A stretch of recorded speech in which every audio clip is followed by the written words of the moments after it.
All right, guys, we are back with part 2 of the mailbag. And as promised, I was going to do this as part of the weekend review, but hey, at least I'm getting to it in a separate episode. So let's get to it. Where we left off last night for the mailbag, as we had an overwhelming response. Let's talk to Shahar. And Shahar says, "Hi Matt, my name is Shahar. I'm a woman from Israel, and I'm a huge fan of the WWE and your podcast.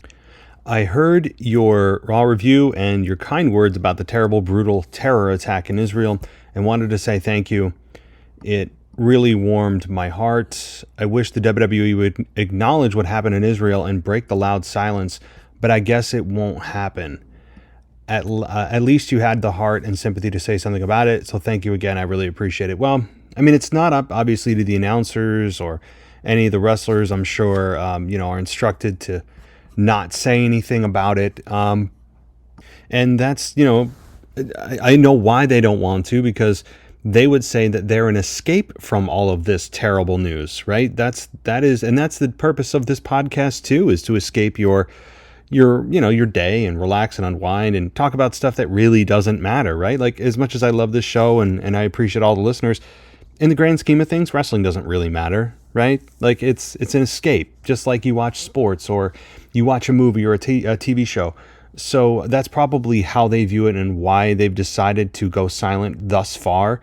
I would imagine, though, that, the pressure will mount to the point where they have to say something maybe at the beginning of the show and do some kind of quick acknowledgement and sending out prayers and thoughts and prayers to the families and everyone affected by the tragedy.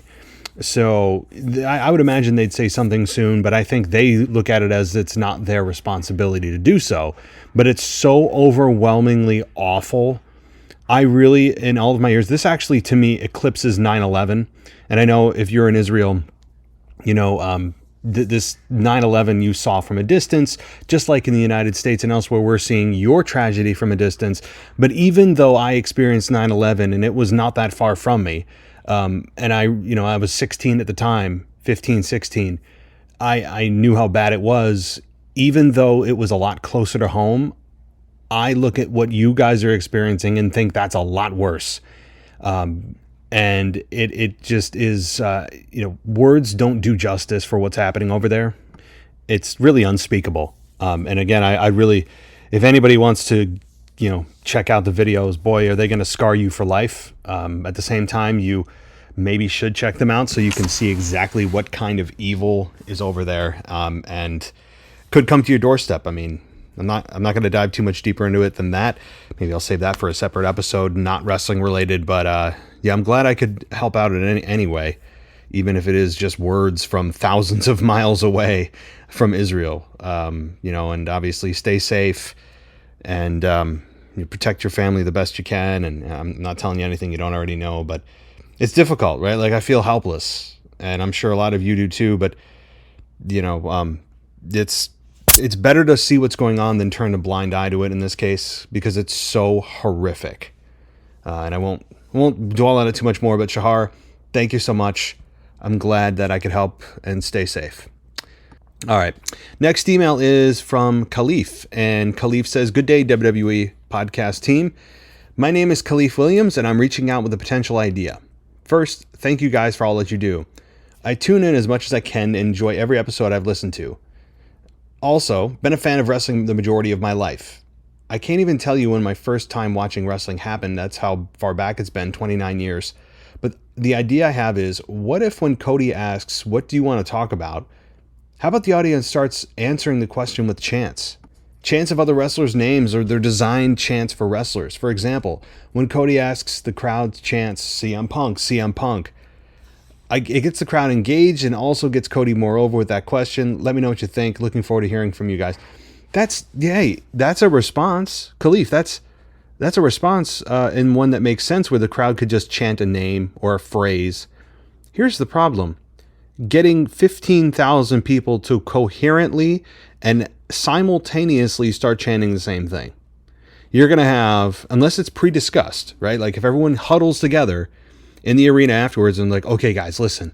When Cody asked the question, everyone start chanting this." which isn't going to happen, obviously, right? So while your idea is really good and the crowd can actually respond to this open-ended question, you're still dealing with 1,500 or 15,000 or 10,000 or 20,000, whatever it is in the arena or stadium. You are still dealing with 15,000 separate minds and separate answers. Some may be the same, but it's really difficult to get a chant going when everyone's going to have a different response unless it's predetermined, right? So that's the problem. And that's why the question that he asks is so just stupid, because you can't do that. No crowd is likely going to do that. It's just not, feasible. So Khalif, good idea, great idea. The problem is implementation is very difficult. All right. So, where am I going? This is from Thomas. He says, "Hey Matt, Halloween season is upon us. My worst nightmare horror booking would be Cody and Jay versus Jimmy and Solo for the tag titles in Saudi Arabia. Cody Jay win, causing Roman to be mad and leading to Team Cody versus Team Roman in a multi-man match for Survivor Series. Cody versus Roman at the Rumble for the undisputed title.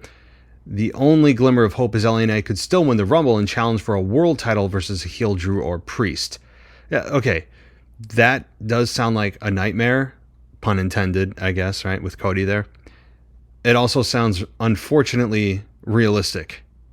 I can absolutely see that happening, because these tag titles for Jay and Cody are nothing more than a bridge to get Cody back to challenging Roman at some point. So your theory, sadly and scarily, Thomas, depending on your view, or excitingly, if you're a big Cody fan, it could very well come true. Gunther versus Brock at WrestleMania is my second match. I want that behind Rock Roman. Well, that's apparently in the works, my friend. That's been the reported tentative WrestleMania plan, is Gunther versus Brock. Could you see anything like these two scenarios in the interim for Gunther? Chad Gable versus Gunther for the IC title. Imperium turns on Gunther. Chad could become the leader of Imperium, or they become triumphant? Triumvirate? Uh-oh. A word I don't know. I'm going to have to Google it. I want Chad to drop the comedy with Otis and break that up. Yeah, I do too, because Chad, when he's in the ring, it completely is the opposite of the personality he has backstage of saying a thank you, which is catchy. But his in-ring work outshines all of the silliness. But I don't think he'll go to Imperium. I really don't. Does that mean Imperium can't turn on Gunther? No. In fact, with what we saw with Ludwig Kaiser this week having his own separate solo video package, it's small but some evidence for that to happen. Or could Chad Gable outright join as an outright fourth member or replace Kaiser in Imperium? He really fits the group's wrestling style. He does, and he is a Olympian and a genuine is the word I was looking for. A genuine badass. Absolutely, he could fit into that group. Yes. But I also like Chad on his own. I feel like he'd get kind of lost in Imperium. When Gunther turns face, having a likable guy like Chad Gable would make it easier to turn the group face. Well, yeah. Absolutely. But I don't know if Chad joining would turn the entire group babyface, unless you're saying that's eventually what the plan would be. Then I would agree. My only concern is that Brock is a fan favorite even when he's a heel, so not sure how the Brock versus Gunther program builds. Brock can be anything he wants. You know, Brock is a baby. The second Brock's music hits again, he'll be a babyface instantly. People forget anything he did with Cody Rhodes. It'll be out the window, which, by the way, guys, I did not forget. WWE, for that 4-month span of Cody versus Brock, never ever gave us a reason why Brock attacked Cody. Oh, you thought I forgot? No, I didn't. It's egregiously awful storytelling. It's embarrassing. It's actually insulting to our intelligence. We shouldn't accept that as fans. We really shouldn't. I know all of us just go, it's Brock being Brock. That's what WWE wants you to think, because they can't come up with any reason why Brock would attack Cody, but that's neither here nor there. But Brock will be cheered upon his return. Gunther will be the heel. It'll be fun. My guess is Brock randomly attacks Gunther with no explanation. Yeah, probably. This is the Brock way, it seems. Either way, it has to happen. Yeah, I mean, you emailed me afterwards saying you meant Vinci, not Kaiser. Well, I mean, honestly, I don't know if it really matters at this point, but Hey, listen, WWE has a massive problem when it comes to Brock Lesnar storytelling because they feel that he's such a big star that they don't need as deep of as a reason as anybody else would, because it's Brock, he does what he wants, which is just it's just annoying and insulting as fans. All right, let's see. Let's talk to Nick. And guys, I hope I didn't repeat anything from last night. I really do. But let's talk to Nick. And he says, just wanted to say I may be one of the few who really loves Seth Rollins' championship run thus far. At first, I was thrown off by him taking on all comers and fighting every week for the belt, but I started to warm up to it. Seth undoubtedly is on an eventual collision course with his old stablemate Roman Reigns again. I think everyone wanted a more definitive conclusion to their match a couple of years ago that ended in a DQ. Since then, WWE has kept the two of them apart on separate brands, and I'm looking for the 2024 draft to change that. For Seth to get himself to the level of Roman in that time, which, let's be honest, has not been on that quite that level for some time, Seth has been defending that belt against every man on the roster. And the longer Seth defends the belt successfully, the stronger it makes him feel. The more elevated, at least in my eyes, it makes him seem. And when the two come face to face one day, I think it will be one for the ages. Both of them about as decorated and accomplished as one can be, and both of them with all that history. And aside from all the fantasy booking, I think the latest feud with Shinsuke has been really enjoyable. All right, that's all I got to say. Have a good week. Thanks, Nick. So Seth, he's already on the level. He's already on the level of Roman Reigns. He's been there. You know, Roman may have the longer title run, but Roman has been there collectively as long as Seth has been there the last 4 months. I actually don't look at Seth's number of title defenses as a positive, only because he's gone to the other extreme, right? There's a happy medium. The happy medium is you defend it once a month, right? Yeah, and at the bare minimum, every other month. Roman Reigns is on every 4 months. Seth Rollins is on a bi-weekly basis. So, to me, they're on opposite ends, and I don't think either is good. So there's a happy medium that they just feel is not where they want to be. But I would think that Seth, how about this? If Seth drops the belt to Drew at Crown Jewel, which is possible, very possible, Drew does something underhanded to win. Right? How about this? Seth is the one to get drafted to SmackDown. Think about that. Just for a moment. That should be fun. That's what I would do. All right. Thanks, Nick. Let's talk to Mason. And he says, okay, I'm doing this just to get under your skin. But so, Matt, it's your mailbag. What do you want to talk about? I just groan at that. First, who is the guy in the green alien shirt and brown hat sitting in the first row for every PLE that I've begun to notice? So if you listen to this podcast, please reach out to next week's mailbag. Okay, I don't know if the guy in the green alien shirt and brown hat sitting in the first row of every PLE is listening to this show, but if you are, sure, write in. Tell us who you are. Reveal your identity. There's been a couple of guys that have been the mainstay fans that somehow have in their budget and in their life the ability to shell out thousands of dollars a month to WWE, of going to every single damn televised event or every Raw or every PLE, right? They somehow are able to fly there and get hotel rooms and food and merch and get the front row. And how they do this, I mean, they must not have a family. I mean, they must be all of their money they earn from their jobs. They must be just dedicating to the WWE. But that said, I don't know what you're talking about with the green alien guy. I'm sure if I saw him, I'd go, oh, that guy. But I also know the red hat guy is a mainstay. There's always a tall guy with a red hat. And there's always that guy that infamously did the Brock Lesnar. He's in a camo shirt. He's a younger guy. I say younger, maybe like mid-30s, late 30s. And he's always wearing a camo short sleeve t-shirt. And he infamously did the Brock Lesnar scream, where Brock came back and they zoomed in on him, and this dude was super excited. He's there all the time too. I don't know how to describe it without showing it to you, but all right. Second, did Johnny Gargano just return and then not show up at all this week? Well, I will say this. Yeah, Johnny Gargano returned in the main event of Raw last week and the week before. And then I don't think he disappeared from Raw, but he was not even on the Hulu cut.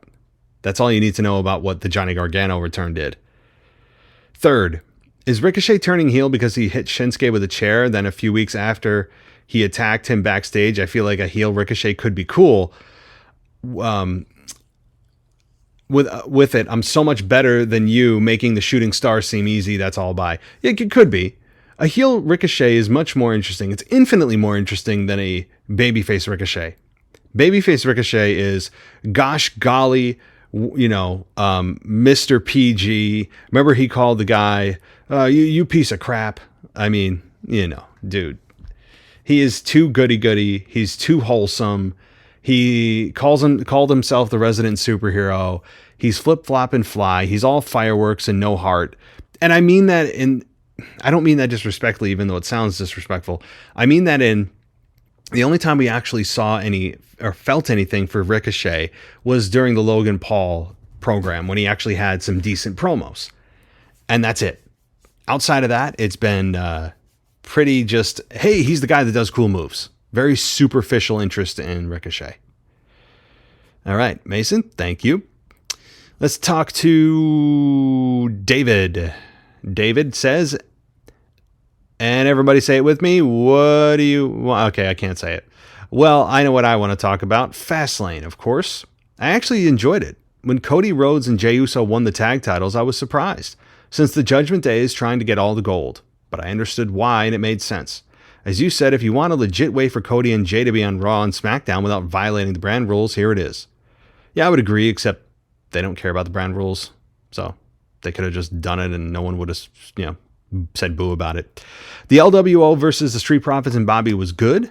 I actually was hoping that Randy was the mystery partner. But when I saw Carlito, it was cool to see him. I heard from a Bleacher Report that he had signed a WWE contract, so let's see what'll happen.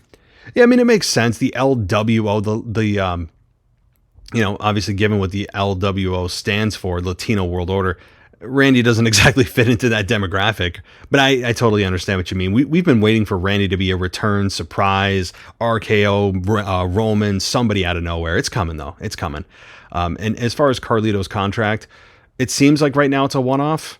I wouldn't build anything around Carlito, but he got in great shape and he looked good. So I wouldn't mind a short run, 6 to 1 year run of limited dates. Sure. I don't even want to talk about the triple threat match for the women's title. To be honest, I wasn't paying much attention to it because it wasn't that interesting. Sadly, I'd agree. Sadly. The LA Knight and John Cena versus Jimmy and Solo was pretty good, and the ending was how it should have been. Seth and Shinsuke Last Man Standing didn't disappoint, although it would have been interesting if a heel Shinsuke won. There's so much they could have done with that. I don't hate Seth winning, though. All in all, one of the better premier live events I've seen in a while. Yeah, I mean, the thing is, though, Shinsuke winning wouldn't have perpetrated a heel Drew versus Seth. And the goal is to make Drew a heel, you would imagine. Unless they're going to try to swerve us with Seth turning heel, which I hope they don't do. But Drew turning heel, that's the... Seth keeping the belt is part of the plan to get Drew to be a heel. So there's bigger fish to fry in their minds than giving it to Shinsuke and having him, go on a heel run as a champion. Although Shinsuke as a heel champion is intriguing and something I hope happens at some point. All in all, lastly, Raw was good, but there's two things that stuck out for me. First, the Rhea, Nia, Raquel, Shayna, who is the most dominant female angle, is something different, and it's a joy to see. Remember that Zoe Stark is still a part of it as well. She just came out with a kayfabe injury because of Nia. And speaking of Nia, her match with Raquel was decent, and she wasn't as stiff. I can see Jade Cargill showing up in this story to declare herself as the most dominant and have some kind of tournament to decide that. Yeah, I mean, sure, but I would say if they're going to have a tournament, it's got to be around a championship. I don't know if I've ever seen a tournament conclude in just bragging rights, but Jade Cargill is, I think, the foundation's being laid with all these strong, muscular women trying to jockey for position of who's the most dominant, who's the strongest, who's the most badass. And it's clearly being set. The table's being set for Jade Cargill to debut. She's the perfect fit for this kind of story. I do wonder, and I do worry though, that Jade Cargill at first is going to be cheered, I think, but they need to be careful with her. She's so dominant looking, and she's so muscular and looks head and shoulders above anyone else on the roster. They need to be careful that if they're trying to position her as a long-term babyface, that they need to be very strategic about how they do it, because somebody like that is not very relatable. 99.9% of us are nowhere near what Jade Cargill looks like, men included. So they need to be very careful that they don't position her as someone that comes off arrogant, but also we're supposed to cheer for her because she came from AEW. They could have a very short face run and then they start to turn on Jade. So they need to have her be dominant but relatable. And outside of the initial pop and reaction for the first few weeks and maybe month or two, it could very, very quickly tank if they're not careful into a heel. So, food for thought. Unless the idea is to turn her heel, but I doubt it. Bronson Reed winning to face Gunther was a surprise, especially since they're both heels. So could this be the start of a Gunther babyface turn? Perhaps Ludwig and Giovanni betray him? Stay UC, drink a cold pint, make someone happy. Bye, Matt. Okay, well, I'll drink again, we don't have pints here in the U.S. Or if we do, it's not the lingo we use. You have a bottle of beer, can, okay? Pint is not, again, a unit of measure that's commonly used in the U.S. But thank you. And as far as Bronson Reed winning to face Gunther, yeah, I mean, I'm looking forward to that. They're both heels, but this could be the start of a Gunther babyface turn, maybe. And maybe Ludwig and Giovanni betray him. There is something up with this, given they're both heels. Very rarely do you see heel title match. So that means there is something up. I'm glad you brought that up. There is something fishy here. You'd imagine there's an alternate plan or alternative motive with this Bronson Gunther match because they're both heels. So I would imagine it's also not going to last very long. So, meaning under 10 minutes. Thank you, David. All right. How many more we got? Only a couple, guys. So, where are we going here? Let's talk to Matt. And he says he's from Melbourne. Let me holla at you, playa. There you go, Teddy Long. I've got a couple bones to pick on the Last Man Standing match at Fastlane. Mind you, I haven't seen a Last Man Standing since it was the Big Show or Big Slow and John Cena. I think it was 2008 or 2009, and the Big Show chokeslammed Cena through the set or something. Anyway, at Fastlane, the referee's fast-paced 10 count was so frustrating. I can overlook the fast pinfalls nowadays, but the counts in this match were ridiculous. With so much bodily harm being inflicted, how can we buy into the suggestion that wrestlers can make it to their feet so quickly? Consider the hot tag. After the hot tag, you may not see another wrestler on the apron for a number of minutes, but we're expected to believe that someone getting subjected to 10 times more punishment to their back, to be back on their feet in 10 seconds. All right. So I totally feel you, but this inconsistency is also shown in other parts of WWE, meaning you notice how in a singles match that is a normal wrestling match, it's not a weapons match, it's not a no DQ match, that when a weapon is used, it ends the match. You ever notice that? And yet, like if somebody gets hit in the chair, back with a chair, or a weapon is used, a title belt or something, which I'm noticed they're bringing back, which I like. Meaning title belt shots to the head if they're done safely. I'm noticing they're kind of slowly bringing that back. But when that happens, it ends the match. It knocks that person out and down.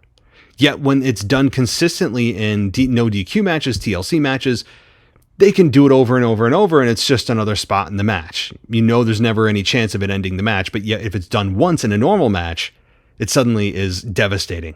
Another inconsistency, as long as we're on this roll here, if a wrestler becomes a referee as a guest referee and they take a bump, it's like they are a child taking a bump, meaning if they get clotheslined accidentally or purposefully by the competitors in the ring, the referee, who's a wrestler being a guest referee, is down for several minutes.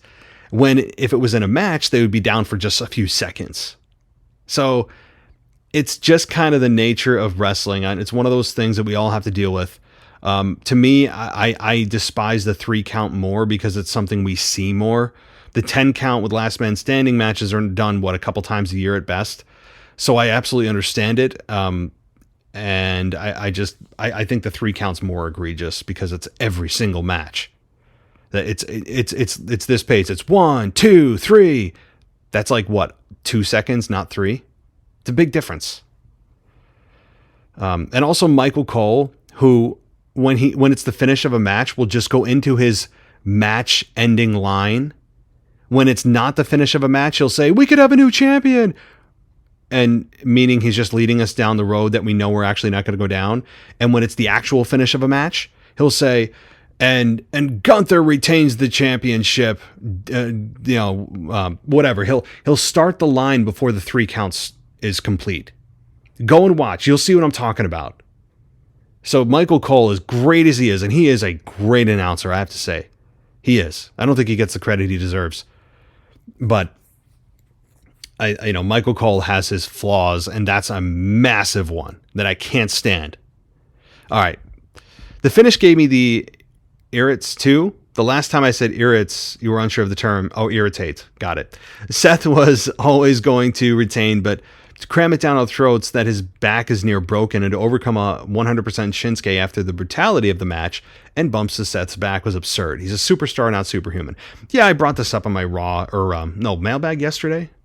And I said, hey, if Seth is so broken, and we're told his back is hanging out by a thread, and he's got a potentially career-ending back injury, number one, he wouldn't be cleared by doctors. Number two, if it was that severe, and he walked out on Raw, smiling, joking, strutting, doing his usual nonsense, nothing happened, he got no consequences, then there's nothing he could do to his back that would injure it further, because Shinsuke did just about everything you could do. It's the lack of selling generally that I don't like, and it also continues to show itself when there's a massive beatdown that someone sustains the previous week, and the next week they come out just walking around like they're fine. There's no selling of a sling, there's no arm tape, there's very rarely that sports tape they use. It's just like the lack of selling generally during matches and after beatdowns is something that's a massive misstep, I think. All right. Double count out, perfect finish. It would have allowed Seth to retain, but it would have still played along to the severity of Seth's back injury. I agree, except that means it would have kept Shinsuke in the title picture, and they had no interest in keeping him in the title picture as they were going to Drew for Crown Jewel. So that's why they didn't do it. But I agree. Moving on. I never realized that Bobby Lashley's eyebrows were tattooed on until recently. After learning this, the next time I see Lashley on the Grayson Waller effect, and holy, you know what, I can't unsee it. Yeah, I noticed that too a long time ago. That Lashley has his eyebrows tattooed on. And what I will say is, it's too bad he didn't get them microbladed. Microblading and just is a form of tattoo, but it's a much more intricate and realistic version of eyebrows than what he got done, which is just like he got tattooed eyebrows, but they're just like shaded. They're shaded. They don't look like real eyebrows. You know what I mean?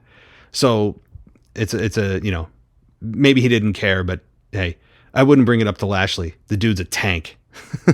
I wouldn't say that to his face, even though I'm sure he wouldn't care. But I guess he's got some medical issue, or maybe he just shaved. I don't know what the deal is, but yeah, he has no eyebrows. They're tattooed. Anyway, on the subject of Lashley, let's move on to him and the Street Profits and a faction name. Hurt Business 2.0 is no more. From here, we refer to them as the Suit Profits. Yes, I heard that last night. Lastly, man, I love Becky Lynch, and her missile dropkicks are absolutely shocking to watch. Bex needs to drop them and the tag and the leg drop for that matter off her list of moves. Becky Lynch has been on, I'd have to go watch these two things for her.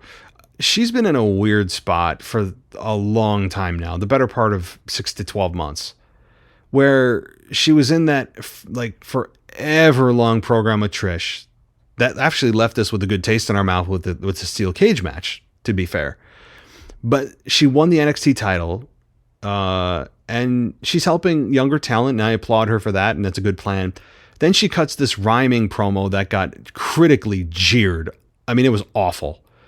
And she's been in a lull for a while. It's like Becky Lynch has been asleep, like sleepwalking her character for a long time.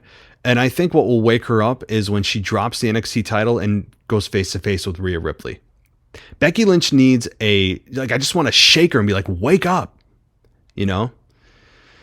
I've got more to say, but other people need to be heard as well, so I'll finish with this. Senator Rhodes for President 2024, a vote for the American Nightmare is a vote for the American Dream. Holla, holla. All right, I'll accept holla, holla. I will not accept a vote for Senator Rhodes. But that is a hell of a campaign slogan, is it not? I give you that. A vote for the American Nightmare is a vote for the American Dream. What? That's actually pretty damn good, buddy. I like that, even though I don't like the candidate. Oh, man. All right. Let's see.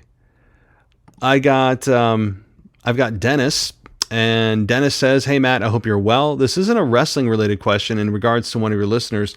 What is going on in Israel? I'm a bit concerned about Sharon. I hope he's okay, and if he could contact the show to let us know he's okay, that would be great. Thanks, Matt." Yeah, as you probably heard, I know I'm not obviously doing these emails in order, as you can tell. I'm literally looking at them as I read them. I don't prepare anything because I'm very professional like that.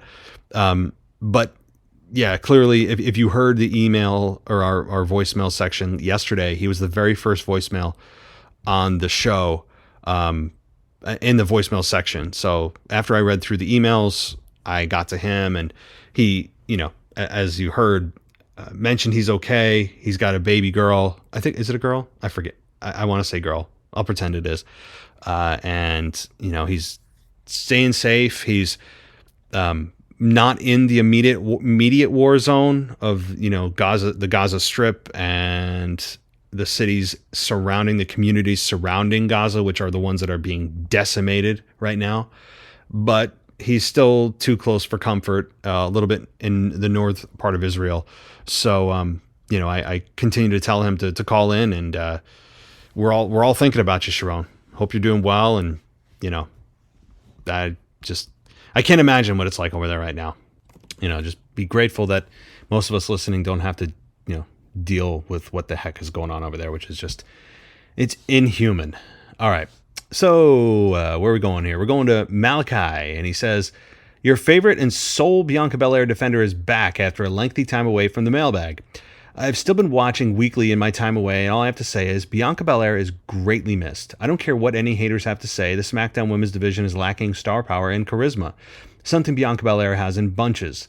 So many people have said she is stale and boring, but now the whole division is stale and boring and directionless without her. I stand by my statements that Bianca is the face of the company, and SmackDown is suffering without their two faces, Roman and Bianca. Also, Bianca washes Rhea in almost every category. Let Bianca run around in a faction that gets 2 hours of screen time on a 3-hour show, and let her be in the men's business, running around, beating up men, and I'd bet she would get mommy chance too. Let me get off my soapbox, just know I'm back and here to stay." All right, well, Malachi, welcome back. And I would say the women's division has been a little bit on the stale side for a while, even before Bianca left and got hurt. But I think this is going to be very helpful for Bianca upon her return. Her injury, her time off here, couldn't be better timed. Because if you recall, I was of the belief, and I still am to some degree, that she should be a heel. Bianca Belair is a heel based on her character. It's just perfectly masked with her charm and her ability in the ring and her nice smile and all that. And so eventually we're going to see a heel Bianca. But Jade Cargill and Bianca Belair is something that I'm sure many of us have on our wish list. So it'll be interesting to see who plays the heel in that eventually. That said, Bianca, no doubt about it. She is missing in the women's division. She is missed. She has star power. She has charisma. And this time away is really allowing fans for the first time in a while to be able to miss her. That is really important. So thank you. And I think this is our final email. I think it is. So this is from Mason. Wait a minute. This is an old one. So no. I think, Mason, we already got to you. So I think that'll do it. Let's go to 2 voicemails, and then we can finally end this whole mailbag, and let's do that right now. Hey, it's Kyle from Baltimore. So I just wanted to come on here because I was currently listening to your Fastlane preview or predictions show, whatever, and you were talking about Rhea Ripley, how many times she defended the championship, and then I can tell you because you don't really remember, so I'll just tell you. Rhea defended the title. Well, she won it at WrestleMania. She defended it against Zelina at Backlash. She appeared at Money in the Bank, which is but as a cheerleader for Dominic. She wasn't at SummerSlam at all. She defended the championship at Payback against Raquel last month, and she's now currently feuded with Nia Jax now after her quote unquote injury that happened, a few weeks ago, whatever. And so yeah, but Rhea Ripley, as much as I love Rhea, her title defenses have not been a thing. She hasn't been, her feuds are not non-existent. Yeah, that's the history of Rhea Ripley's title reign so far this year was that. So that's it. Thanks for my call, and that's it. Bye. Hey, Kyle. Thanks for the rundown. I do appreciate that. And I keep thinking Extreme Rules was I'm conflating that with Backlash. That said, Rhea hasn't been awful about defending it. It's just that it feels like she hasn't had a proper program. It does feel like she hasn't defended it enough like she should, but it also feels like outside of the most solid program she's had since WrestleMania, which is Raquel Rodriguez, it feels like she hasn't really been able to sink her teeth into a program like a Becky Lynch, right? Or a Charlotte, or a Bianca, or eventually a Jade Cargill, or a Shayna Baszler. It just feels like since Mania, she's been more focused on speaking for the Judgment Day, and speaking for Dom and being mommy, which is fun, and it's gotten her over. But it's been like kind of, wow, how are we not getting Rhea Ripley into a proper multi-month program with kick-ass matches? That's been the problem I've had. But I appreciate that, Kyle. It is actually helpful to hear. So thank you. Let's get to our final voicemail. Alex, the French guy here, current European champion. I've been watching wrestling this past week. I gotta say, okay, Triple H is on the creative stuff, but I'm not convinced about the product actually right now. I don't see something interesting in the tag team of Cody Rhodes and Jay. I don't know. Of course, they have good chemistry, but I don't see the storytelling behind this. And as far as I'm concerned, what I wanted to highlight today is, will The Rock make it to WrestleMania 40? Because if he doesn't, this is such a disappointment for storytelling-wise and everything else. Because we saw The Rock, and as far as I'm concerned, I believe this was a one-time thing, and he might not do it to WrestleMania, to any wrestling show whatsoever. I don't know. I really hope it's not the case. I really hope to see him at WrestleMania 40, but I don't know, guys. Maybe it's just a pipe dream. That's all for me for this week, guys. See you next week. Hey, Alex, thanks for closing things out here. Now, I know you don't really understand the creative. You're not behind the creative with Jay and Cody, but you have to understand it's not about the tag titles here. It's about a vehicle to get Cody and Jay to SmackDown whenever they want them, to add star power and ratings. And also a vehicle to get Cody and Roman on the same show. So don't forget about that. Now, the question is Roman and Cody going to happen while he's still tag team champion? And if he is, that would really sway the thinking that Cody's not going to win. He's not going to carry the tag titles and also beat Roman for the undisputed title. So if Cody drops the tag titles, how is he going to be able to face Roman if he's not on the show anymore because he's not the undisputed tag champion?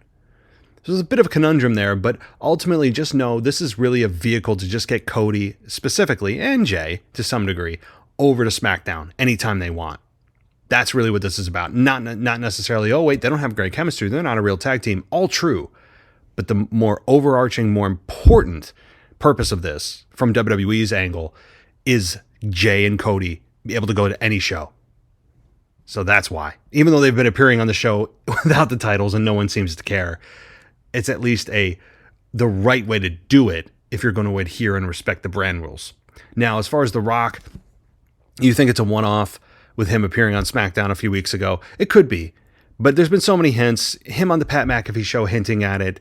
It's kind of now or never. It's the nice round number of WrestleMania 40. There's history with Roman and Rock in Philadelphia. Roman is still a heel, and he could easily heat back up very quickly as a heel if he continues to show up. And Rock's healthy, Roman's healthy. They're in a position to do it. Neither man's getting younger. It's just kind of now or never. And I think they're going to do it. If they don't, and there's still that chance, it's disappointing, absolutely.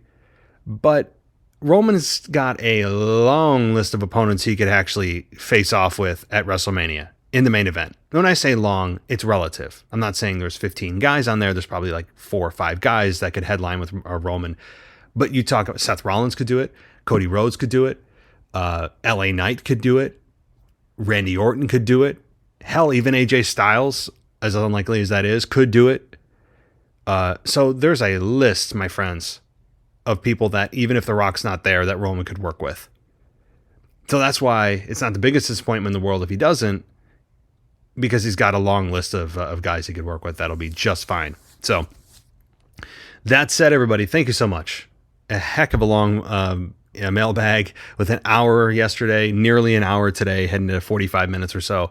I do appreciate all the emails and calls. As I said, I would make an effort to get everybody on the show, and I did. So even if it's in 2 parts.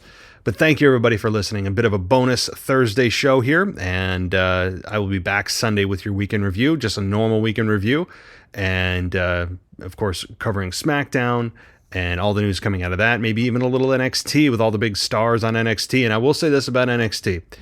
Everyone's battling back and forth. Oh, who won? Did WWE win? Did AEW win? Did NXT or AEW? Okay, ratings-wise, WWE won, excuse me. But really, who cares? It's not about winning right now. WWE will pretend that they don't have competition. They do. And really, it's a very telling admission on WWE's part, without saying it but showing it, that they do view AEW as competition, because they brought out the big gun. They brought out Cody Rhodes. They have Becky Lynch as champion. They brought John Cena onto NXT. They brought The Undertaker to NXT. And I don't know if it was them flexing their muscle to AEW, like, look at this, what we could do at any time, or if it also is a bit of a referendum on WWE unable to produce really compelling storylines and stars on NXT, that they didn't have the faith in the NXT stars to carry that number, and they didn't want to be defeated in the ratings, so they ensured that they weren't going to by bringing on those big stars. So I don't know what it is. If it's maybe it's a little of both. And either way, it's an admission that AEW is competition. I will say that, because they wouldn't otherwise bring these massive stars to NXT if they didn't feel like they needed to, for one reason or another, have a massive show. And bringing on all of those legendary stars is, I think, a bit of them flexing their muscles, showing AEW that they have the star power and that they don't, and AEW doesn't, but also to ensure that the number is higher than AEW. So it's, I think, both. It's a very interesting backstage conversation, I'm sure, that's happening that we'll never be privy to. But anyway, that'll do it for me tonight, guys. Thank you so much. As you always, if you want to go ad-free, patreon.com/WWE podcast is the way to go, or on Apple Podcasts or WWEpodcast.com if you want ad-free. And if you want an exclusive show called After Dark, the adult version is available to those on the SmackDown tier and higher. It's released every Friday or Saturday by Anthony DeMarco. Wrestling, life, there's some cussing, very adult version of the show that's released at the end of every week. And that does it for me. So thank you, everybody, for listening. Take care. I'll talk to you next time. Thanks for listening to the WWE Podcast. Don't forget to subscribe on your favorite podcast app so you don't miss a show, or head to WWEpodcast.com. And for all of these shows ad-free, head over to patreon.com/WWE Podcast. Until then, we'll see you next time.